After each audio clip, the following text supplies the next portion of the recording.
Sanibona, ngaphambi singene kwivideo namuhla, ngithi angithathe lethuba ngibonge i-support nothando enikhombise lona lingaphezu kokucabanga kwethu. Siyacela niqhubeke nisiphote njalo ngokubuka amavideo ethu, ungakhohlwa ukukhomenta, ushare, ulike. Siyafisa ukuzwa umbono wakho. Sicela ke singene kwivideo namuhla. Daba olufrustrate abantu base-South Africa kakhulu kulezi nsuku lezi labaholele ekuthenini bafuna ukuthatha umthetho baziphathele bona ngezandla zabo. Udaba lwama-immigrants. Udaba nje oluthinta ikakhulukazi ama-illegal immigrants. Ngoba abantu base-South Africa abanankinga nomuntu ovakashile e-South Africa ophuma kwelinye izwe ngoba singama-Afrika sonke. Kodwa abantu abanenkinga naye yilo ongene kuleli izwe ngokungekho semthethweni. Kodwa-ke sibuka lenkinga iy'khampeni ngithuli kuma-politicians ngoba uma isafuna amandla athatha le frustration nalento abayibonayo ukuthi ikhathaza abantu babathembise ngayo. Mawukhumbula nje ikhampeni ka-Gayton McKenzie wayithi abahambe azagxuma impela umbone ukuthi hayi lo muntu uzimisele. Uthe mayithola iposition he was singing praises for Cyril Ramaphosa. Akhona kodwa ekuthembisa akwenzayo.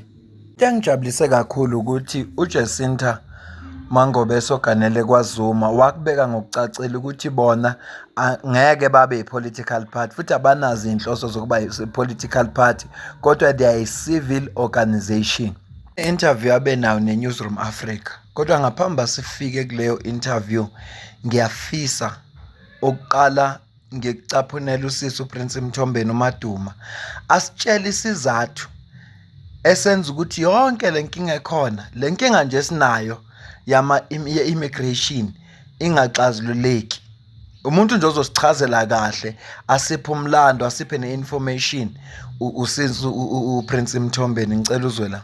Every election cycle, we hear our favorite politicians making big promises such as mass deportations of illegal immigrants, saying they'll close our borders, they'll build more coal power plants, they'll not succumb to international pressure. We shall not be bullied. Then they get into office and suddenly nothing happens. Do you know why? Let's talk about it. Hi guys, igama lami nguPrince Mthombeni uMaduma, co-founder of South Africans for Constitutional Reform. Today I want us to talk about the Vienna Convention on the Law of Treaties.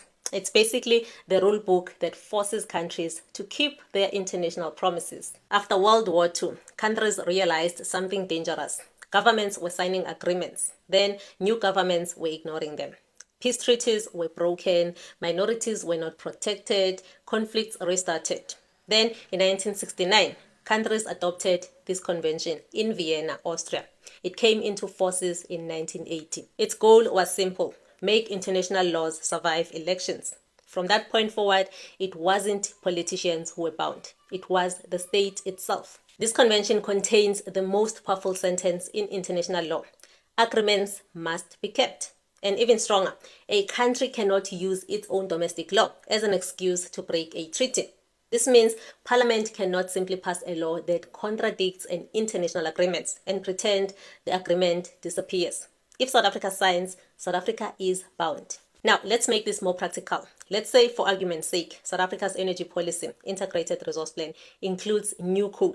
But South Africa signed the Paris Climate Agreement, which says countries must reduce emissions. So what happens if a national policy says build more coal power plants, but international treaty says reduce emissions? According to Vienna Convention, you cannot stay in the treaty and openly ignore it. So South Africa must either adjust the energy policy, prove it still complies, or withdraw from the treaty. That's why climate cases land up in court. Judges are enforcing promises the country already made. Now, let's talk migration. South Africa signed the 1951 UN Refugee Convention, which says you cannot send someone back to a country where they face persecution or danger. So when government talks about mass deportation, court asks, did you first check if these individuals qualify for protection? So if government wants stricter rules, it has legal options: withdraw from the treaty or rejoin with reservations. But what it cannot do is to stay in and ignore it. You're probably asking yourself, is this related to South Africa taking Israel to the International Court of Justice? The answer is yes, but indirectly. That case is based on the Genocide Convention. But the court must interpret the treaty using the rules from the Vienna Convention, which say how treaties are interpreted, what obligations mean, and who is allowed to bring a case. So the same laws that limit South Africa domestically are the same laws that give South Africa power internationally. The Vienna Convention changed global politics. So South Africa is governed not only from Pretoria, but also by agreements it signed in New York, Geneva, and Paris, whether you see that as protection or as limitation. So when you hear bold election campaign promises from your favorite politicians, ask yourself a simple question. Are they willing to legally exit these treaties? Or they just saying what sounds good to your ears? Ayikho into ebaluleke njengolwazi emhlabeni. Ngangizibuza ngelinye ilanga uma ubona abantu abangama-public speakers, ubona imali abayi-charge-ayo kanti bafanele ukuyi-charge-a labantu ulwazi abasuke beza nalo. Ngangizibuza ukuthi kungani fanele bakhokhele, kodwa lo lwazi lolu usisi uPrince uMthombeni asitshela lona la. Abanye bayaqala ukulizwa ukuthi kuneyivumelwano, kanti ngesikhathi ke kwafika lo mama we-UN kunesivumelwano esenziwa iSouth Africa ne-UN. Kodwa no akuphunywe kulesivunyelwano, wathiwa no South Africa kufanelanga iphume kwesivumelwano ngoba kunamazwe abukela kuyo. Uma engase nje iphume kulesivumelwano kuzokonakala kakhulu. So iSouth Africa icindezelwe lokho. Zimbili izinto ezi-influencer umthetho la eSouth Africa. Ama-loan mayithathwa uhulumeni aphuma nama-monetary policy, okusho ukuthi iphuma nama-terms and conditions. Afika be-strict ukuthi ngeke nikwenze, ukuthi ngizokwenza, ukuthi ngeke nikwenze, ukuthi ngizokwenza. Lokho kukodwa kuyayilimita i-country ukuthi ingakwazi ukwenza noma yini ngenxa yama-loan. Isizathu sokuqala. Isizathu sesibili ila ma-agreement abangena kuwo. Yiwo lawa secindezela enza ukuthi noma ikhona lenkinga ye-immigration noma singalwa kanjani, kodwa uma engakakhulu indaba ukuthi akuphunywe kulesa sivumelwano bese kwazi ukuthi ilungiswa kanjani ke lenkinga esinayo. Kodwa noma yipi inkinga esifuna ukuyilungisa manje kungakaphunywa kulesa sivumelwano, sifana nomuntu nabantu abadlalayo. Nansi into efuneka yenzeke ukuthi abantu baqonde ukuthi kuneyivumelwano efuneka kuphunywe kuzo ezasayinwa njengoba echaza uPrince Mthombeni. Uma sekuphunywe kulezi zivumelwano yilapho ke ezoqala khona ukuthi lenkinga ixazululeke. Ngeke ngathi mangikhuluma ngathi isigaba sokuqala sokulapha inkinga esuke kuphethe ukuyiqonda inkinga yakho. Bese sesibili uyiqonda ngqo leyo nkinga le ukwazi ukuthi ulwe nayo ilungiseke. Ngithe ngelinye ilanga mangikhuluma ngathi uma kunethe endlini akusiza ukumopha. Funa wena ubuka ukuthi iconsi lingena lapha ya. Into efuneka ngiyenze ukuvala leli yaconsi ukuze ngingeze ukuba nenkinga nokumopha, ngoba ukumopha uzomopha inkinga udila nama-symptoms kodwa uvala umnyombo. Nansi into ebuhlungu. Athi ngiphinde kucaphunela ivideo yakho sisi uPrince Mthombeni. Siyayakule kaJacinta. Lapho khona echaza ngamazwe aphumile kulesivumelwano. Ngicela uze la. Why can't South Africa say no to asylum seekers? Let's talk about it. Hi guys, I'm Prince Mthombeni Umaduma, co-founder of South Africans for Constitutional Reform. Now, let's break it down why South Africa's asylum system feels so broken. The draft revised white paper on citizenship, immigration, and refugee protection proposes a first safe country rule, meaning asylum seekers should claim protection in the first safe country they reach, not skip many countries to get here. It sounds fair, right?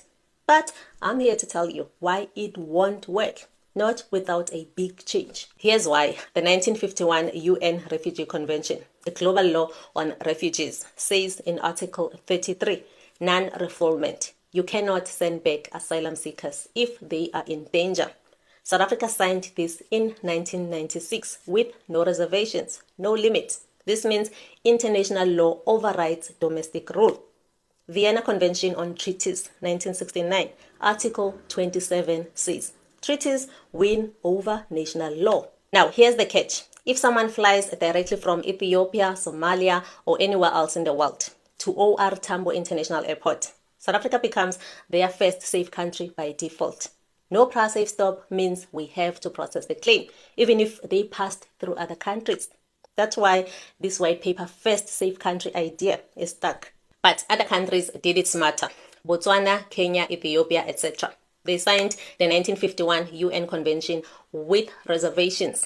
They limited things like free work right, Article 17, education, Article 22, or movement, Article 26. This makes their countries less safe for economic migrants pretending to be refugees without breaking core protections. So South Africa could do the same, withdraw from the 1951 UN Refugee Convention and rejoin with reservations. It's legal. Other countries did it, and it would let us enforce first safe country principle properly. By the way, some NGOs are opposing this hard, saying there's no safe country for LGBTQ plus communities except South Africa. But do they speak for these small groups, or is there an agenda to keep our borders wide open? We can still protect genuine refugees while putting South Africans first. Our jobs, our hospitals, our clinics, our schools. So what do you think, guys? Inkinga enkulu esinayo la eSouth Africa, there is no political will. Ngoba uma kukhona amazwe akwazi ukuphuma kulezi vumelwano bese ngena nembandela with reservations ukuthi siyangena kulezi vumelwano kodwa ngaphansi kwale mbandela. Nanka amazwe Prince Umthombeni wabala ukukhomisa khona ukuthi into eyenzekayo, kodwa inkinga nje khona ama politicians lawa siphethe awazimisele. Iyona nkinga siphethe nje leyo. There is no political will. Uma kukho ngoba ngisho ama-court uma ethatha isinqumo, yingakho lama organization yonke into Home Affairs manje mayengathi ithatha isinyathelo esithize iphasisa umthetho othize, azosuka lama organization aye court ngoba yazi ukuthi kunalezi vumelwano ezithi bese ugcina uhulumeni uphoqeleka. Kanti mangaphunywa kulezi vunyelwano kungene with reservations ukuthi lokhu nalokhu sizokwenza ngalendlela. Uma singena kulezi vumelwano lokho kuzenza ukuthi uma beye court bengabi nento abazothembela kuyo ukuthi kuzothiwa nanku umthetho othize enazibophezela kuwo. Yazi kahle into esengiyibonile ukuze kulungisekele inkinga ekhona la eSouth Africa, kuyofuneka ukuthi ngelinye ilanga siphathwe abantu abathanda izwe la eSouth Africa ngaphezulu kwento zonke. Iyona nje into eyosenza ukuthi njengezwe la eSouth Africa sibone isimo siba ngcono, sibone futhi iSouth Africa yethu ithuthuka. Into ebuhlungu kunayo yonke ukuthi thina sinalo elinye ekhaya, ilona khaya leli, alikho elinye, ilona khaya leli. Manje uma kukwenzeka zonke lezi zinto ezenzekayo, uma kwenzeka kuba khona konakalela thina ngoba ilona khaya esinalo leli. Bangcono abantu abazothi bona banamakubo abazohamba baye emakubo. Thina uma ngathiwa konakala South Africa soyapi. Angikucaphunele inkulumo kaJesinta bese siyayivala ivideo ngesikhathi ebexabana nendoda seZimbabwe. First of all, I just am going to sit here in utter shock that I have to listen to a man who came from his country to come and tell me about patriotism when he probably doesn't even do a thing about his own country that's about to change the constitution and allow for 2030 to happen. I've never heard Mr. Sibanda say a single thing to try and stand up for the people of Zimbabwe and stand up for his country. So he's the last person to tell me about patriotism and how I should exercise patriotism in my country. I'm not the one on a Zimbabwean national television platform fighting to get other South Africans documented in Zimbabwe, first of all. Second of all, Mr. Sibanda, my surname is Zuma. I'm Mrs. Zuma to you. And lastly, well, not lastly, but second to last, Mr. Sibanda, you are sitting here telling us about all kinds of corruption that's happening at Home Affairs. But have you ever for once reported that corruption? Because seemingly you know all the ins and outs. So if this report of SIU did not come out, when are we going to hear all these revelations that you know, Mr. Sibanda? It shows that you know and you're part of the system that is enabling all this corruption to happen, but you're not going to stop it because it enables Zimbabweans to leave their country and come here and reap our country and take off all our resources to benefit you as Zimbabweans. And you're not going to stand up for Zimbabweans in Zimbabwe because you don't have the guts to. That's why you only have guts here in South Africa, because you know that when you're in Zimbabwe, you're small cats. Also, Mr. Sibande, let me tell you, for the longest time we've been saying to you that there are too many illegal immigrants in this country, and you are busy telling us about ZDPs and all these refugee statuses, etc., etc. Now, do you consider a person that has fraudulently occupied and received documents to be in South Africa a person who is legally in the country? Of course not. That person is an illegal immigrant, and you, Mr. Sibande, are also involved in that corruption. Why are you not telling Katleho that you also are trending and you are in the newspaper and in the news for fraudulently getting documents to be in South Africa? Now you've got a television platform that allows you to speak, and you think that you have been accused of standing up and admitting that you also went into that system and corruptly entered into South Africa. Why are you not telling the truth, Mr. Sibande? Being on television must not absolve you from the truth of who you are. Right. And you are a Zimbabwean that's running away from who you really are, and that is a person that is in the country fraudulently but has been given platforms to speak, and you're using that to paint yourself as a victim. You are not a victim. You are part of the corrupt system, and you're not helping this country in any way. You So, need to go Jacinta, back to Zimbabwe and fix it for yourself and for your children and their future.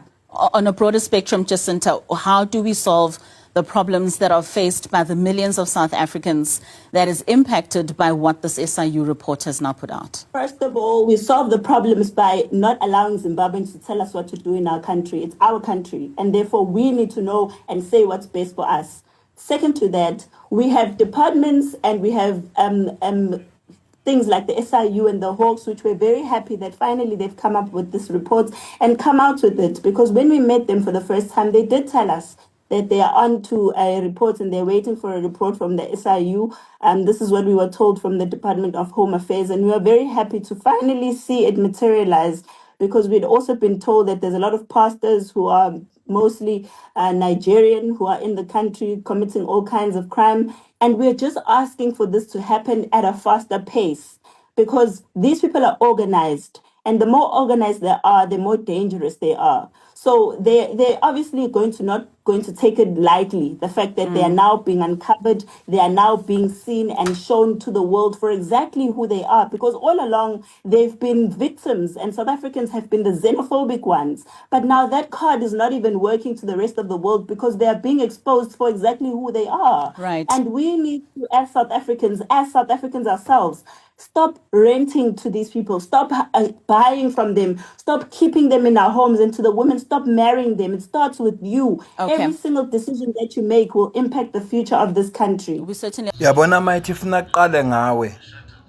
njengoba umuzwa nje ekhuluma uJacinta la uqinisile, ngoba le corruption ekhulunywa ngayo insukwini ezedlule yenzeka Home Affairs yenziwa abantu bala eSouth Africa, bathengisela abantu base bakwamanye amazwe ama-ID, bagcine labantu sebengabala. Lokho kwenza ukuthi iSouth Africa icindezeleke. Khumbula ukuthi iSouth Africa inenkinga zezezimali, and according to umthetho umuntu mayesengwala eSouth Africa, according to umthetho unelungelo lokuthola naye ama-social grants nayo yonke lento. Ngathi umuntu nje asylum seeker enelungelo lokuthola even social grant, SRD grant, lama 350 or 370 angazi kahle, unelungelo lokuyithola leyo mali, okuyinkinga nje kwayona leyo. So kufanele abantu base South Africa bacabangele iSouth Africa, eyinqumeni abazithathayo babeka iSouth Africa phambili ukuzivikeleka. Nansi post ebhalwe uJacinta encoma uDr Aaron Motsoaledi owayephethe Home Affairs, uthi we must never shy away from giving Dr. Aaron Motsoaledi the credit he deserves. Majority of the improved security system at Home Affairs currently, including the drones, body cameras, etc., were through him. Even the SIU investigation was triggered by him. The white paper on immigration also by him. Those crooked NGOs fought with him all the time to protect foreigners, but he consistently fought back. I can't imagine what it would be like if right now we had to start from scratch to try and solve this issue. He did a lot to fight the system, even when it was not fashionable at the time. Right now, as a Minister of Health, he has stopped foreigners from being able to study medicine in our country, and is also busy trying to roll out a biometric system that will make it's difficult for them to abuse our healthcare. We really do thank you, Dr. Aaron Motsoaledi. Iyona into esifuna ukuyizwa le lapho khona abantu abasemandleni benza sure ukuthi abantu base South Africa ibona babekwe phambili. Ilokhu nje sikufisayo. Ingijabulise kakhulu ukufunda le post ebhalwe uJacinta ngoDr. Aaron Motsoaledi ngoba mina ngabuka nje ukuthi uDr. Aaron Motsoaledi wathi uzokwakha amaklinikhi nezibhedlela of which akakwakhanga. Ngase ngimgceka ngathi ayikho into ayenzile. Kanti kukhona akwenza. Yebo zona izibhedlela namaklinikhi akawakhanga njengokwethembisa kwakhe kodwa kukhona into ayenzile. Angiyibambe le video ngicela ukuzukuphawula kwakho la comment section ngeze ukuthi wena ubona kanjani. Kuthiwa kulolu daba esiqale ngalo ukulikhuluma nje lelo livezwe usisi uPrince Mthombeni ngoba ngicanga ukuthi lona daba lolu elumnyombo wenkinga esinayo ilawa ama-agreement. Ngixolele kakhulu nangomsindo lokhala emva kwami khona umsindo ozwakalayo la emva kwami. Abantu engihleli nabo namhlanje angazi kwenze njani. I-weekend yabo iqale kusese early so kunomsindo nje la egcekeni manje akho la engingarekhodela khona. Ingakho nje ngithe ngoba lo msindo wabo ukhala la phansi angiqhubeke mina nokurecord. Ngiyacela kodwa ningixolele kakhulu. Mina nawe sidibane kwi-video elandelayo. Ngiyabonga kakhulu.